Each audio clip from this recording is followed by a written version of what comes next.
Most weight loss plans are one size fits all, not taking into account each person's individual needs. Noom is here to change that. Noom Weight uses psychology. That's why they say losing weight starts with your brain. But it also takes into account your unique biological factors, which also affect weight loss success. The program helps you understand the science behind your eating choices and why you have cravings. Everyone's journey is different, so your daily lessons are personalized to you and your goals. One of the great things about Noom is that it's nourishing instead of restrictive. They focus on progress instead of perfection. You don't have to give up carbs, or anything for that matter. Have cravings? Food FOMO? Noom can help you lose weight while still enjoying your favorite foods. To date, Noom has helped more than 5.2 million people lose weight. Stay focused on what's important to you with Noom's psychology and biology-based approach. Sign up for your trial today at Noom.com. That's Noom.com. Over the past 75 years, more than 10,000 chemicals have entered our food supply, but the EU allows just 300 additives. At Thrive Market, we prioritize quality, banning over 1,000 ingredients found in conventional grocery stores. Our Healthy Swap scanner helps you find better versions of your pantry essentials without the junk, dyes, or fillers, and everything is delivered right to your doorstep. So shop at a grocery store that actually cares about your health at thrivemarket.com/get-started for 30% off your first order and a free $60 gift. It's the Opperman Report. And now, here is investigator Ed Opperman. Okay, welcome to the Opperman Report. I'm your host, Private Investigator Ed Opperman. And you can find me at Opperman Investigations and Digital Forensic Consulting. Just go to my email. Email me directly at oppermaninvestigations@gmail.com. We do a live show every Friday night at Spreaker.com. There's a chat room. You get an email notification when we put up new content. It's all free. If you go there and look up Rocky Radcliffe, he's an attorney we had on the past, who was a survivor of the OSU, Ohio State University scandal.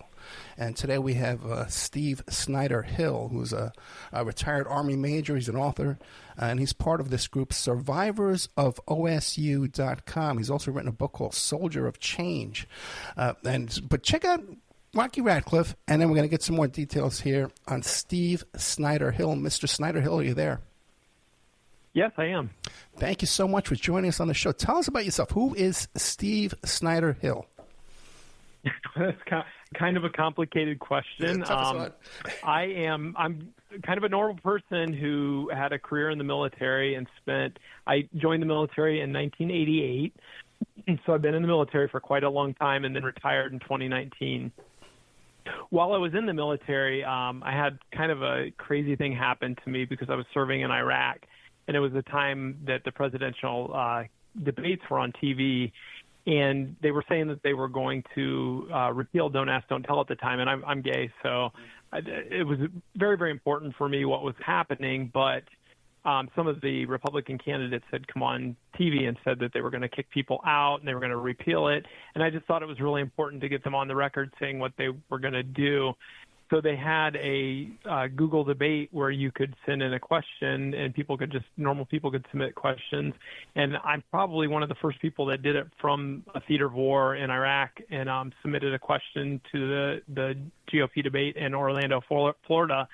And it garnered a lot of attention. The audience booed me, and that caused a lot of outrage. That was kind of before current times where politics have gotten more vitriol and stuff. But back then, people were really appalled by that somebody would be serving their country and be in a theater of war and get booed. So it just became a big deal. President Obama talked about it at the time. It was on almost all the sitcoms. HBO Newsroom did an episode about it. But anyway, it kind of led to a lot of other stuff happening where I wrote the book that you had described earlier. And then OSU, Ohio State University, they were pretty enamored by it and wanted me to come and do a TED Talk for them at the Mershon Auditorium in front of 4,000 people. But not just do it, they wanted me to be the headliner of it, which is a big deal because OSU has a pretty good reputation, and anybody that does a TED Talk, it's a lot of planning, and you have to do a coach to make sure that you're going to do it appropriately and everything. And for you to be the headliner of it and for them to promote it and have you all over the face of it is kind of nerve-wracking, and I was nervous about it. But the topic of it was called The Human Narrative, and my topic, my tagline that I use in my book too is Trust the Power of Your Voice, because I really feel like that the power of your voice, you can change the world. And that's what happened, I think, in Iraq. Let me stop you for a second. I ask a couple of quick questions. Althea, you said you were a nutritionist? Yeah, I'm a dietitian by trade. Dietitian. So that's what I do in the military. Yeah, when you told me you joined the military in 1988, that makes you about 8 years younger than me. If you look at a picture of this guy, I would have guessed you were like 30 years old or something, man. You look great. I promise I didn't pay you to say that. But I definitely am. I'm getting up there. So well, God bless you. No, you look great. Yeah. I tell people that I joined in '88, and they're like, "I wasn't born for 10 more years or something." You're like, right. Now, so before we get into OSU, in your experience in the military, did you suffer discrimination? Was there problems? You know, it was a difficult time. Really? I think during the era of Don't Ask, Don't Tell, because to the public, it was a great, and to gay people, I think in the general, it was a very, very good thing in the beginning because we felt like that it was our ability to serve. But what it did was it provided the military the first opportunity that they had to be able to actually discharge you for, a couple of reasons, like if they saw you at a gay bar, if you said that or if you tried to marry another person of the same sex. So there were several things that now they had the ability to kick you out for. But before Don't Ask, Don't Tell, it was that you had to, when you first came into the military, you had to say that you weren't gay. And then after that, nobody really asked about it. There wasn't really a clear-cut path to just kick you out. And so it was a contentious time. So I think that it was rough. And I mean, if you do have time and want to read my book, it really goes through tons and tons of experiences I had and conversations that I had with chaplains after I came out. Because when I came out in the military on public TV or on national TV to the world, basically, because I was in Iraq when it aired too, not one person knew that I was gay. And all of a sudden everybody knew, and it was incredibly uncomfortable. I mean, that's a whole podcast in itself. It's a lot. I agree. I'd love to have you come back on that, but one real quick question, because I see you're still passionate about this topic. What about kids today joining the military? Are they getting grief today in 2024? No, I think that it's become a much better military. Yeah. When I left, I think that other gay people that were serving were better. But I think that changes with administrations. And I think that another part of my book that I didn't really talk about in my earlier discussion was that we actually were part of the first group to sue the military when gay marriage was not legal. We joined Service Members Legal Defense Network, and a group of service members, including me being deployed, sued the military to be able to change the statute that says that you have to have an opposite sex partner. And the result of that lawsuit was interesting. We actually won, but then the lawyers came back and said, look, you can get damages, you can get money from them, for your back pay or whatever, that for your spouses, or we can just tell the military, all we want you to do is change the language. And they said that was so important because for future generations, if that language remained the same, and even if something happened in law that changed, the military could always go back and try to rely on those whatever was in the military code of justice as being their statute that they follow. And we all unanimously, all the people that were suing, elected not to take a dime and to make them change that language, and they did. And that is probably one of the proudest things that I've ever done in my life, because no matter what, that's in the military code now. It doesn't say opposite sex partner anymore. I got you, man. I still want the money, but God bless you. So that's what brought you with the Go ahead. I just always felt like that I was fighting for freedom for everybody else that I didn't have, and that just didn't feel right. And we all deserve to be compensated. Now, what about this platform and this mission in life and this change to the military that brought you in contact with OSU? You said it was a human. What was the speech called again? It was called The Human Narrative, but my portion was called Trust the Power of Your Voice. Gotcha. This brought you in contact with OSU. Okay, then what happens there? Well, let's reverse, and I'll tell you about what happened to me back in 1995, because that's quite a story too. Because full transparency, I'm not an athlete, so I was not a wrestler. I was not any part of most of the people that have come out as victims of Dr. Strauss. I'm completely different because I was a student at the time, and I just went to the student health center because I had a lump on my chest that I was concerned about, because people had said, males can get breast cancer just like females can, and I had a lump that bothered me, so I decided to go into this, to a doctor visit. And I didn't always have insurance. That particular quarter I did, so I was like, I like every other student, I was frugal, and, if I had insurance, I would use it, and not if I didn't. But anyway, I had insurance, so I went in, and they triaged me, and they gave me to Dr. Strauss. You've probably heard some of the OSU stories where the wrestlers, they kind of talked to each other and they knew all the exams that they got, and they kind of, it was kind of a known issue that he would do these things to people. I wasn't. I didn't know anything. I walked in completely blind to anything. I didn't have teammates that would tell me, you got to watch out for this guy or anything. I just went in innocently for a quarter that I had insurance to get checked out. So when I went in, they triaged me. He came in. And another thing that makes me very unique from all the other survivors is I'm the only one that has an actual document that proves everything that happened at the time. And that was probably a little bit from my military background, because after this had happened, I demanded that they write me a letter. Mm-hmm. And thank God that I did, because that's the only proof anybody has, like, documented that they have that what Strauss did. But anyway, he had me in there, and he basically, like everybody else, well, I don't know how everybody else, was, but he had me completely naked. He had me do a rectal and then anal and the whole works down there, exams with no gloves. And, I was like, I'm here for my chest. I don't understand. And, he just insisted that he had to do all these exams. And it was completely uncomfortable because it just didn't feel right to me.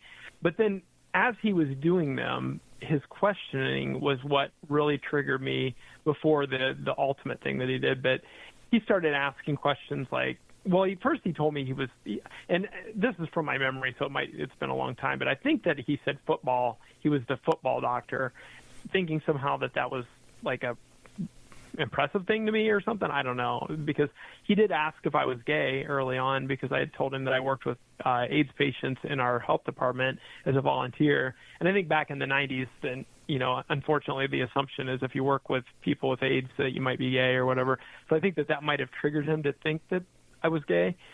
So then he started asking me these really inappropriate questions, like, do you find it hard sleeping with one person? And just like really, really creepy stuff, why he's, has me completely naked. And so I'm totally uncomfortable. I just want out of there. I'm not, this is just, people have asked, and I've had situations where people have said, why didn't you just beat the crap out of that guy? Why, like, you guys, like all the rest, and I'm a lifter too. Like, I'm not a wrestler, but I could have. I mean, Strauss is not a big guy. I could have probably beat the crap out of him.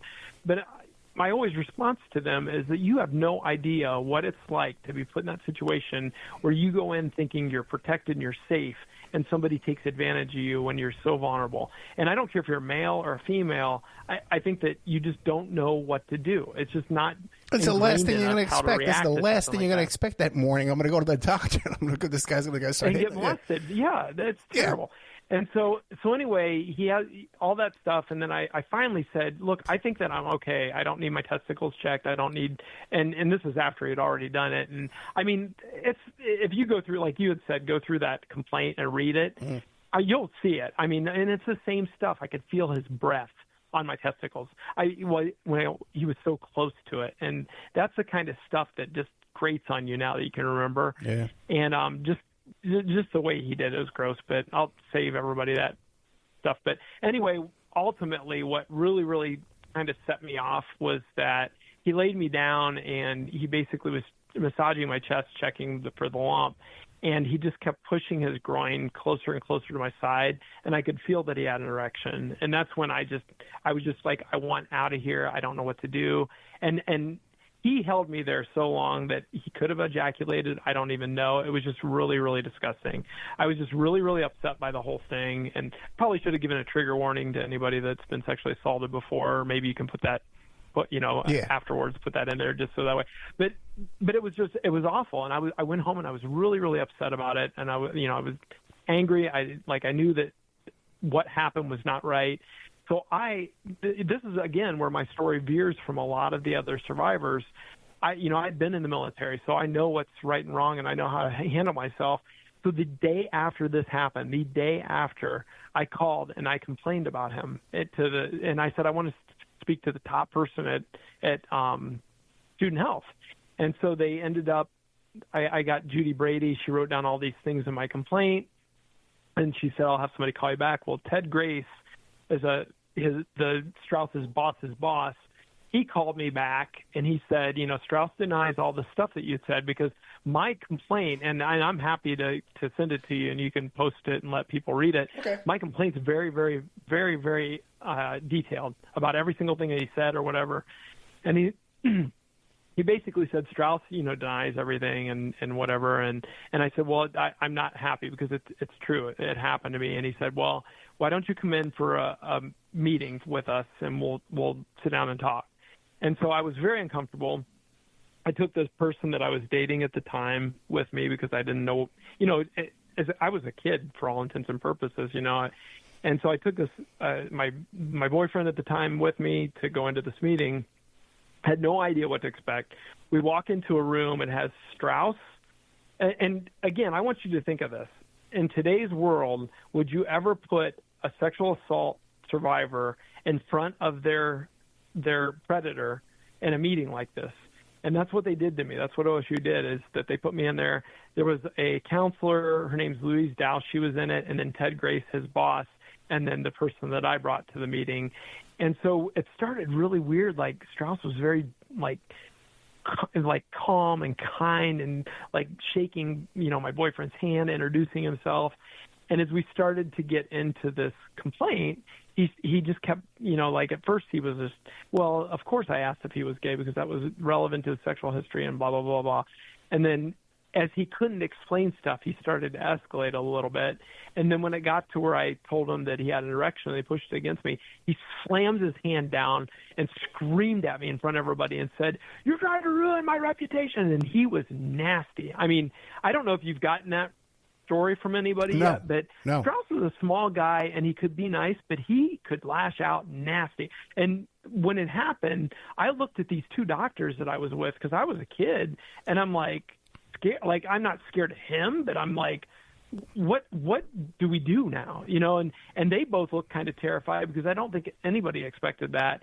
And so basically Louise got up after this whole thing and she looked at me and said, "Well, it appears that you're just confused and mistaken about what had happened to you." And I'll never forget those words, because they were basically, and I'll tell you, after that, I went home and I started thinking, my God, did I falsely accuse somebody? Like, did he have a cell phone? Well, I don't even know what I would have thought. A wallet, because back then I don't even know if we had cell phones. But did he have a wallet in his pocket? And maybe I misconfused it, and I could be ruining his life. And I second doubted myself. And that was exactly the intention of that meeting, I believe. So I was very upset. Ted Grace called me back. Now, there's a fun story about this.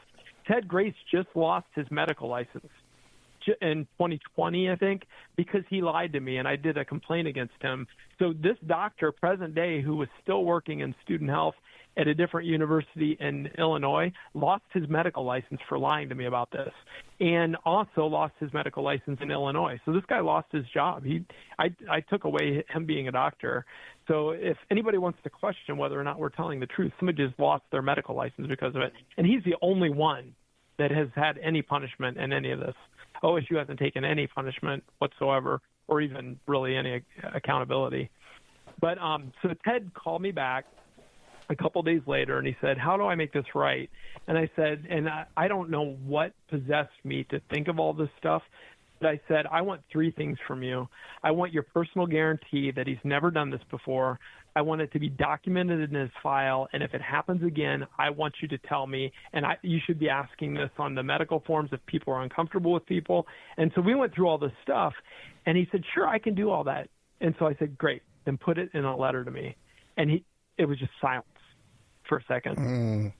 So I think that I screwed him and this university to this day by doing that, because I think that had I not done that, I honestly think all this, including the Perkins Coie investigation, would have gone a completely different way, because I have my own beliefs about that too.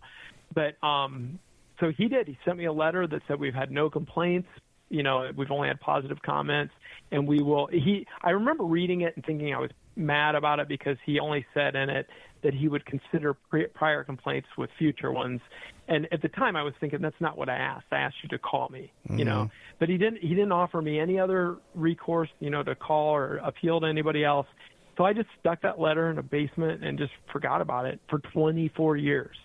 And then in 2018, I saw his face on TV, and that's when everything came back. And that was after I had done the TED Talk. So that kind of gives you context of, where Strauss versus the TED Talk and all that stuff. Why do you think OSU didn't say, hey, we got a bad apple here, let's just swap out doctors? It must be so easy to find a doctor to take that position. Well, I think here's the thing. I was in the military. They have a sexual assault issue as well for the males that are there. I mean, people do. Sexual assault is definitely something that, obviously, the Catholic Church, there have been a lot of people. And I would tell my military peers that here's why you have to be really careful. And I truly believe this is a little bit to do with it, is that I would tell somebody, and I'm not going to say his name, but I would tell him, say you slap somebody in the butt, and somebody, I'll say military person one slaps a woman on the butt and says, whatever, and she comes and complains to me and says, hey, that person number one just slapped me, and I wasn't comfortable with that. So then instantly I'm faced with, what do I do? So then I go to him and I say, hey, knock that crap off, don't do that anymore, and maybe he denies it or whatever. And then I just go on about my day, because I think I handled it. Then what happens if another person comes to me and says, hey, person number two just complained because this person number one did something, assaulted them or did something that was inappropriate? Now I'm screwed, because I know that he did it to somebody else and I didn't say anything. Right. So now I'm an accomplice. And that's the problem that I think happens, is that I don't know if Ted Grace is a bad person or if he intended to, because I think that he came in late, because Strauss in the medical center was about 94, I think he came in, and Grace came in, relatively before that. But also Grace did say that he heard Strauss had issues with this stuff, because he wasn't on the Strauss had started this stuff back in the 70s on the athletic side, but he also moonlighted at this student health center. But here's the thing. 20-some years later, I see his face on TV, and then so I start digging in, and I don't find out until they release this Perkins Coie report that a kid complained 2 days before me. Wow. To that same guy, complained about the same thing, and he looked me in the face and told me we've never had anything but positive complaints, and sat there and let Strauss scream at me and say, you're trying to ruin my reputation, and sat there silently while that woman said, it appears you're confused and mistaken. That's why that guy lost his medical license today. And I went after him in 2020 and filed a complaint against him, because I wanted him to lose his medical license, because he deserved it for what he did. But back to your question, I think that the problem is that when people think that they have got something under control, they might not realize that it could spiral out of control, and now they're an accomplice. And I mean, there are other theories of Strauss. I mean, I know stories now that I've read everything. I'm probably one of the foremost experts on everything that happened back then, just because of everything that I've gone through. Because just like you said, I want to know why. Strauss's lawyer got a call from OSU because Strauss went in and screamed at their lawyer in her office, and she said, you can't do that. She told his lawyer, you can't have him doing this. And so he had like an anger thing to him too, that maybe they couldn't have controlled, maybe. And Grace had said in a deposition that he was actually scared of Strauss. So maybe it was intimidation. Even though Strauss wasn't a big statured person, he could get nasty. And I don't know if it was part of all that. Maybe it was, that steroid thing that people had said, that he was giving steroids out, because I have survivor friends that said that he offered them steroids. I mean, there's all kinds of stuff like that. But did he have political juice? Does this guy have like political kind of power, or? Well, he has doctor power. I mean, when you're a physician, I think that, and I somewhere either read or heard that the position of student health was just not a coveted thing for doctors to do, and Strauss was super willing to do that. And so I think that probably they allowed him to do some stuff. I don't know, or get away with more than normal, but it was crazy. Gotcha. I found a document back in the student newspaper back from the 70s or 80s that Strauss wrote an article about saunas, and he basically, it's the weirdest thing to see the grooming happen. He publicly said in this article that you might see me in saunas because I'm just making sure that people are healthy and that they don't get in there too long, and you shouldn't. Like, the whole article was about being in saunas too long, and he kind of said that he frequents them because he's trying to make sure people are safe. And I'm like, now knowing what I know, I'm like, that guy was grooming everybody. Like, he was grooming, he was setting it up so if you see him in there, you don't question why. And that's insane to me. Yeah, I've heard other stories about that sauna and tongue depressors and all kind of weird stuff going on in there. You've heard those stories too, I'm sure. Yep. Yeah. Okay. Yeah.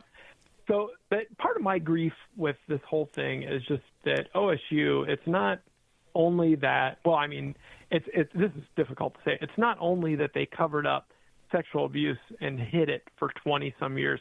That's like, to me, about 10% of the evil that university has done. The other 90% is basically everything that they've done since we've come forward.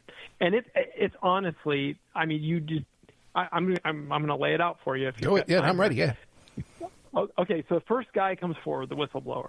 First complaint of anybody comes forward, does a public records request, and says, hey, I think that this guy was sexually assaulting people because he had some grievances against OSU. So their first response as a university was to send him back something saying there's no responsive records.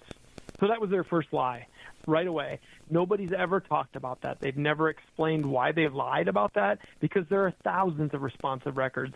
They're a public university that's required to give public documents out. They're required to, and they lied. Nobody's ever pressed them on that. That's the first thing that they did. I mean, right out of the gate, just lie. So then basically when I came forward, my husband, now this is ironic, my husband actually worked at OSU at the time that I saw Strauss's face. He worked in human resources for the director of human resources, who was, they have human resources all over the university, but this was the HR of the HR. So my husband actually worked at a higher level in the human resources department, and he knew all this stuff about Strauss was going on. I had never talked about it before. I had never even told my family about this, and there was a reason, because Strauss, I suspect, was probably gay. And when this happened to me, the first protective instinct that I had is I don't want to tell my family about this because I don't want them to think that gay people do this stuff to people. Right. And that's what I felt, and that's why I kept it, secret or whatever. And so Josh was working, and he knew all about Strauss because they were all in damage control. They shut down a whole department because of him. And he worked with the PR guy who now I'm sparring with all the time publicly. But he worked with all these people day in and day out. And when this all broke, and I told Josh, I'm like, oh, my God, that's the guy that did this to me. And I have that actual video where I saw him because we were working out, and our cameras captured it, and I just saved that video. But I couldn't believe it. I was like, that's that guy, and I couldn't remember his name. I couldn't remember even the meeting, any of the details about it. I just knew that face. I mean, I could never forget that face. And so that's when Josh was like, this is a big deal. There's a lot of wrestlers. And then I started to Google Mike DeSabato because I wanted to see what his deal was. Right. And that's when OSU was secretly kind of dispatching him because they were attacking his credit, his credibility. And so then I even questioned his credibility because of what I was reading in the media. But I did a public records request. And I said, I know that I have some documentation because I know that it's in my basement somewhere that I did a complaint, because at that point in 2018, after this broke, OSU was still telling the public that they don't have any credible evidence that this happened. That's what they were telling them.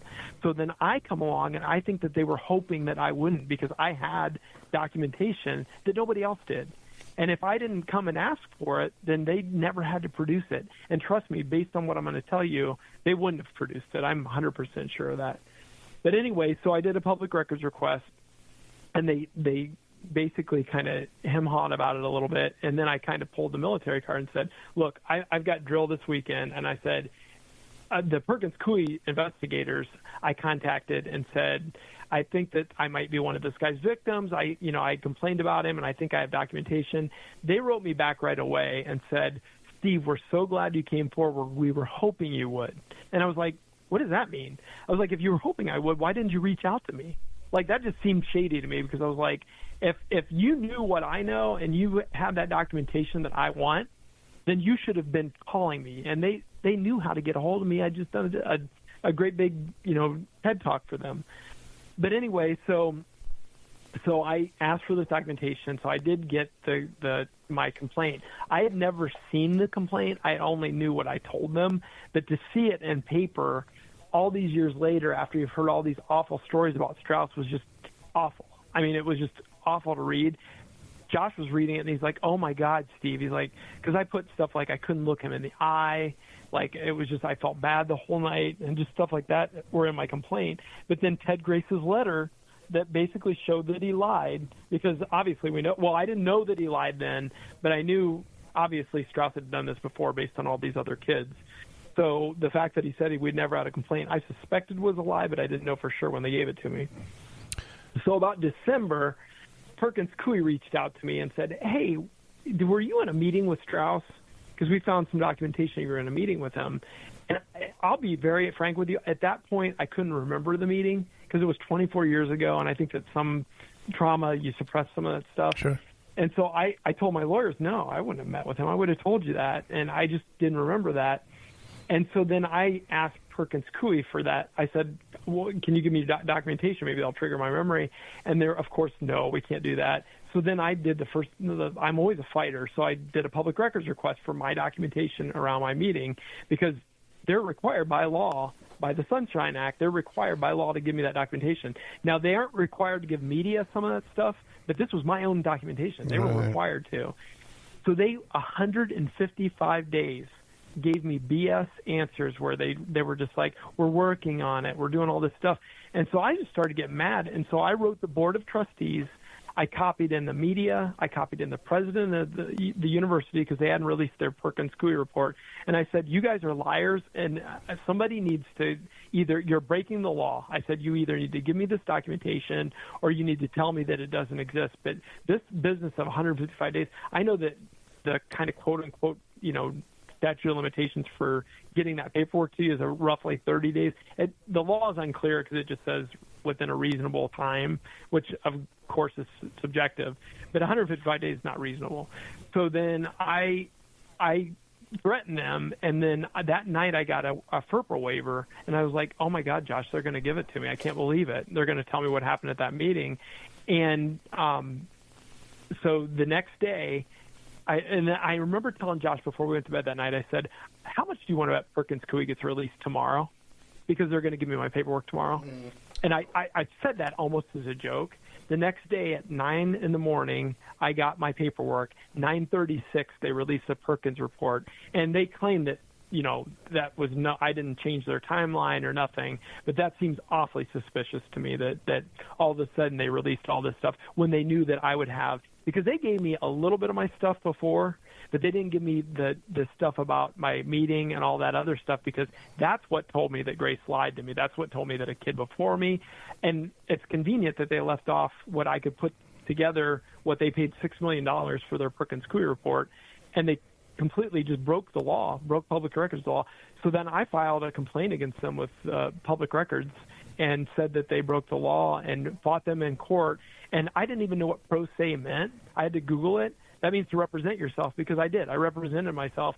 And they made a legal argument against me, and I fought the legal argument. I pulled up the court cases that they claimed in their argument. Like, one of them was Guernsey County Sheriff's Department had, so many days to produce this. They have so many, staff or whatever. And I said, okay, that's great. By my calculation, they were asking for 93 pages. I was asking for 21. So by that calculation, they should have given it to me in 2 weeks. And so that's the kind of arguments that I'm making to the court, and I won. Just to clarify for a second here, OSU broke the law. Yeah, the Perkins Coie report is an supposedly independent investigative law firm that the college hired to investigate into all these allegations. Correct. Right, so it wasn't part of the lawsuit.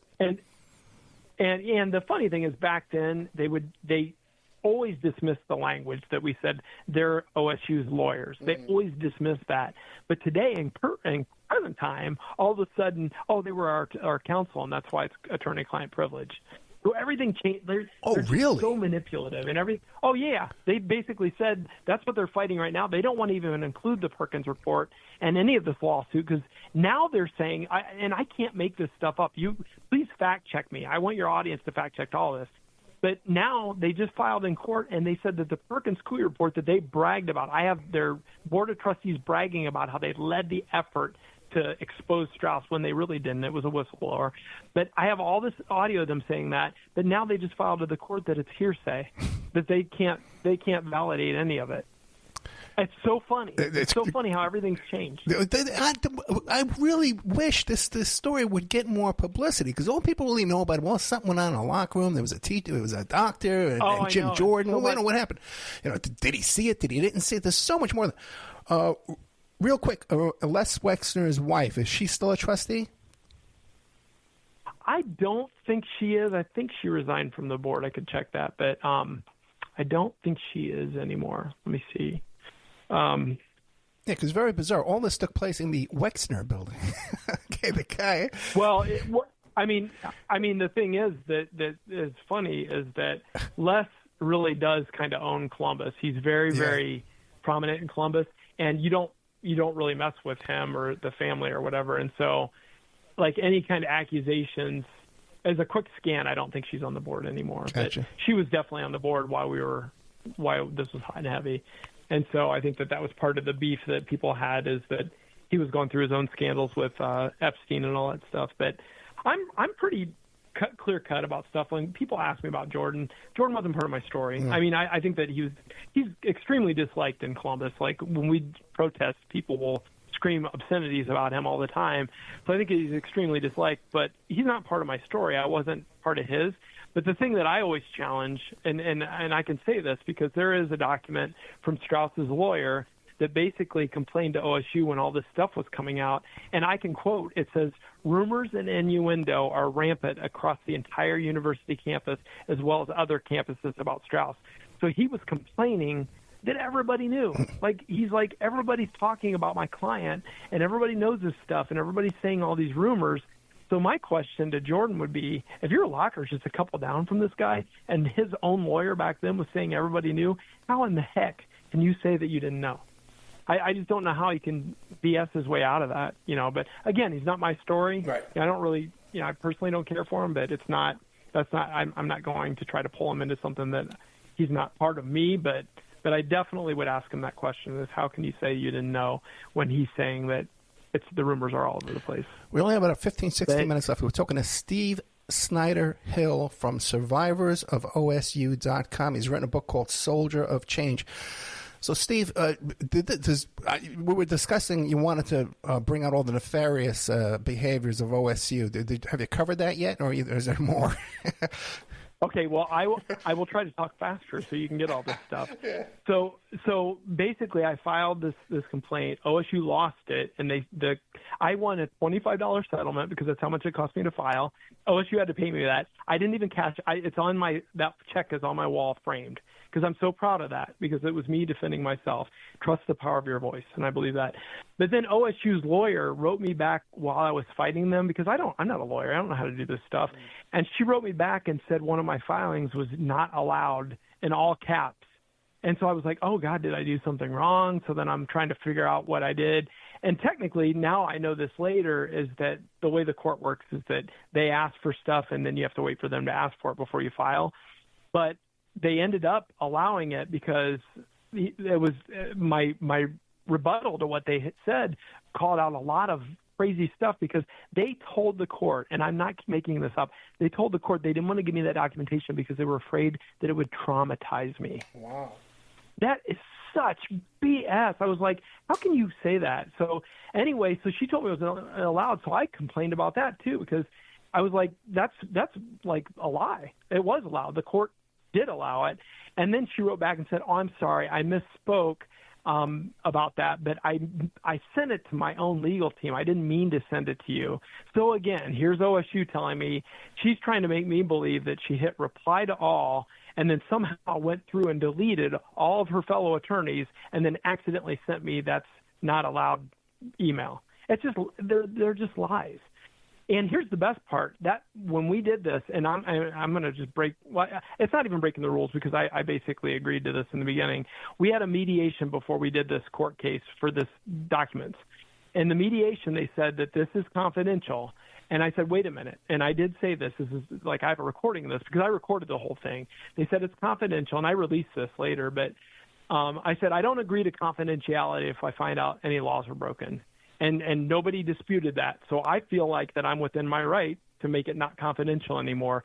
That during that mediation, when I was telling them all this stuff and saying, I don't know why they waited 155 days, their lawyer lied to the court and said, we didn't even get his documentation back until right before the Perkins-Coie report released from Perkins-Coie. And so later, in the court filings, they had to put a chain of custody, and we find out that's not true. They had it a week after I asked for it, and then when I called them out on that, she said, oh, she misspoke. She meant to say we didn't get it back from our own legal department. So that's the kind of stuff that OSU's been doing. Rocky had talked about the House Bill 249, which was legislation that would help the survivors overcome the statute of limitations.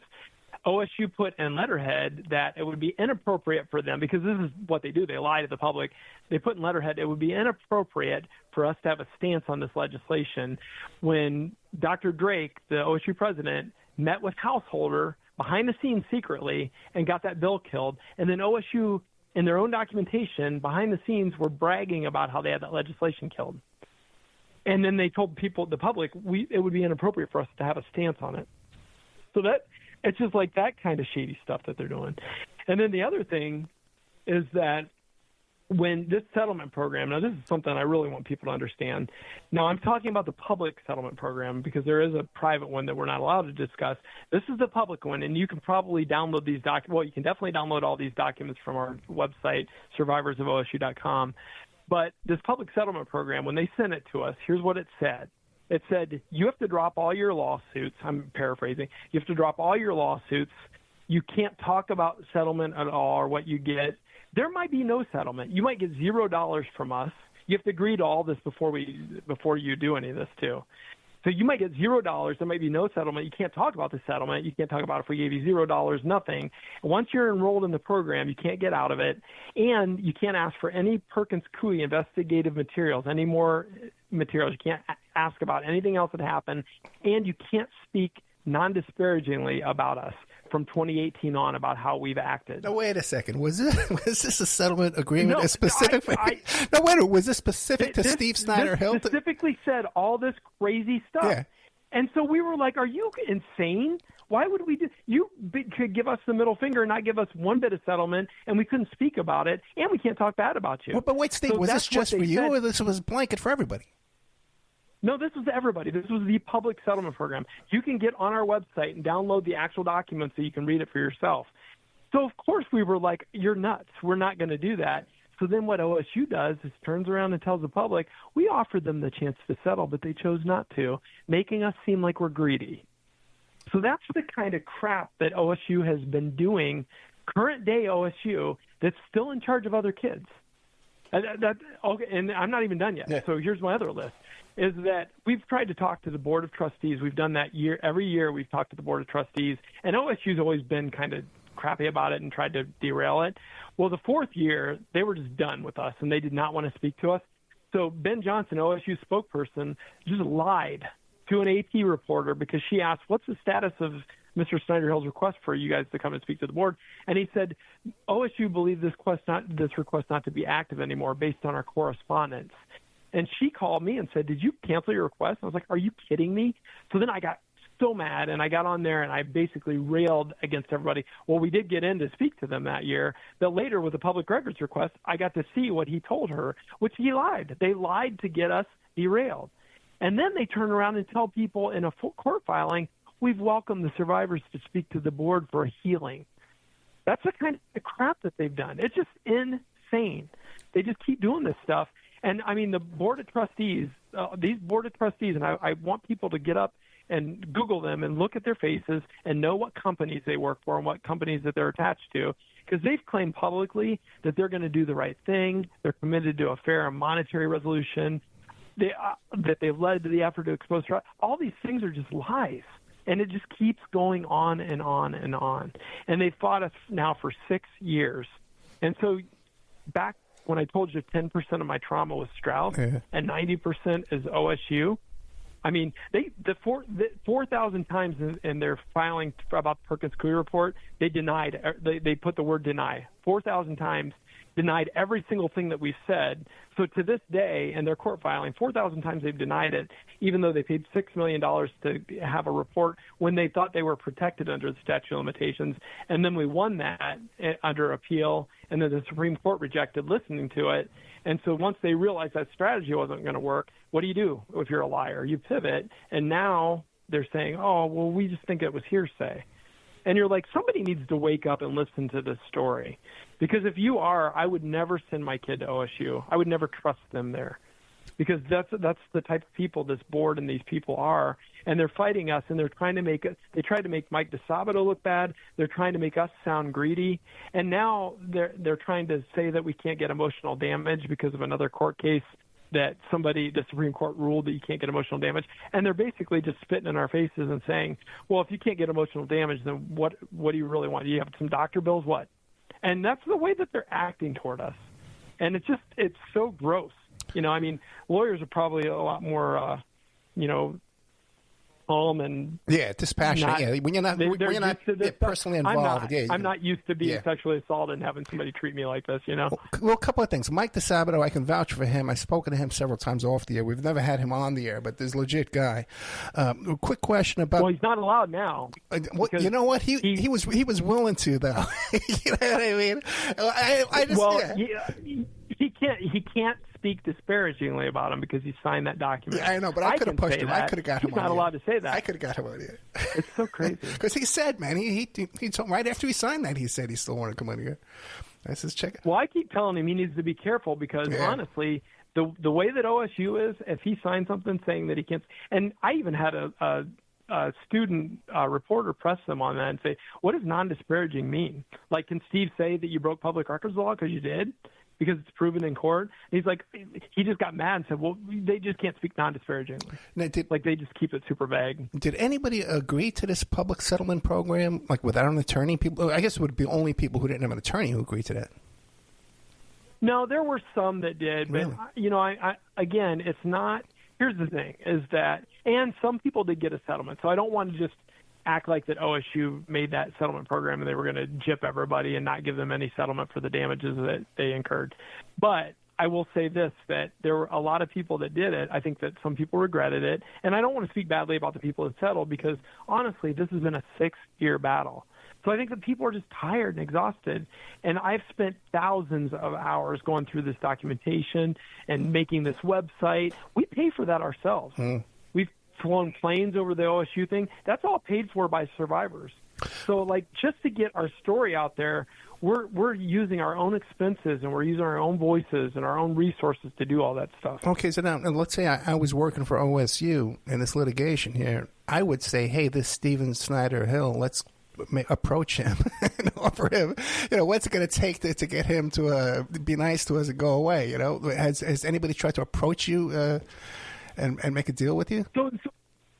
So it's not just you. Every other university that's had this happen has chosen the same thing that you just said, is that this is embarrassing. Anybody else with a conscience would say, this looks terrible. We don't want to do this. I don't know what possesses OSU to just have the audacity to feel like that their reputation is so good that they can go and do this to people. And the documentary, the George Clooney documentary, is going to be out this year, hopefully by the end of this year, and it's going to trash them because it's and I don't even mean trash in a derogatory way. I mean, it's going to tell the truth. And they're not going to like the truth. They're not going to like it because they don't want that out. Who's streaming that documentary? Not Netflix, I hope. It's going to be HBO. HBO, okay. But you'll see me in it and hear some of this. Oh, great, great. Yeah. Now, conditions in the locker room.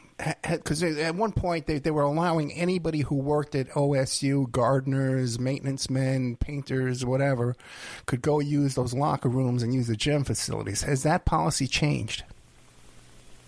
So the center now is totally different. They actually, and again, this is weird, and I don't want to be conspiratorial because everything that I've said now, as crazy as it all sounds, is all completely. You can go through our website, and I have all the proof to everything. You can download the documents that corroborate everything that I've said. What I'm saying, I will tell you is speculation, and I'll say that whenever I'm speculating. But they tore down Larkins Hall, and I think that there was a little bit more than just tearing it down because it was a decrepitated building. It's like a memory erase, and I feel like that as bad as everything happened there, that tearing down that building is probably, for somebody who has the resources they do, is probably the best option for them to get rid of it.